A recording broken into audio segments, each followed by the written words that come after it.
What is kumkum? Kumkum, on the other hand, is a ritualistic red powder used during religious ceremonies and prayers.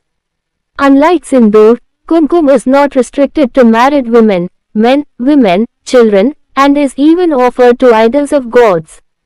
Made from turmeric and slate lime, kumkum turns a rich red and is most often applied on the forehead between the eyebrows, known as the Ajna chakra, or the third eye.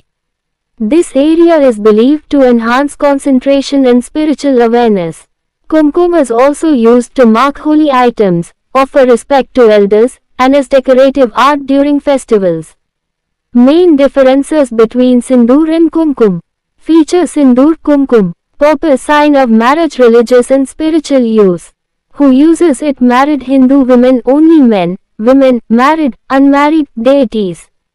Where it's applied: hair parting, maan, forehead, Ajna chakra.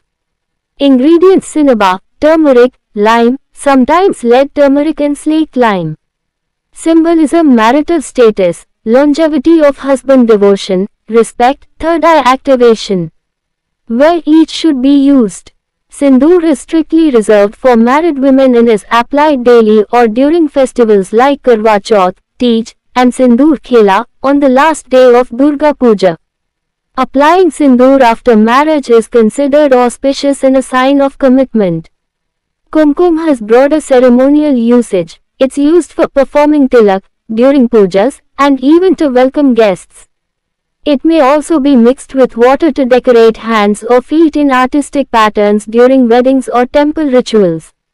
What not to do with sindoor or kumkum?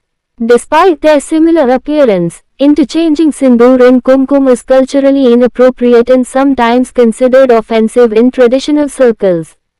Sindoor should never be worn by unmarried women, and it is believed to be inauspicious if shared between women. Kumkum, while more flexible, should not be used as a casual cosmetic. It is sacred and should be treated with reverence, not thrown away carelessly or stepped on. Why sindoor as a code name? Choosing the word sindoor for such a high-profile military operation might seem surprising at first glance. But considering its symbolic significance as a mark of protection, longevity, and marital strength, the code name takes on deeper meaning.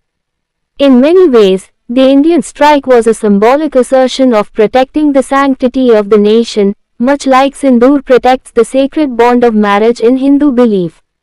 Operation Sindoor was not just a military mission, it was also a symbolic reminder of India's resolve. And while the term sindoor is trending for its role in global headlines, it's important to understand its true cultural and spiritual meaning, especially in contrast to kumkum, with which it is often confused. This video is intended for your general information only.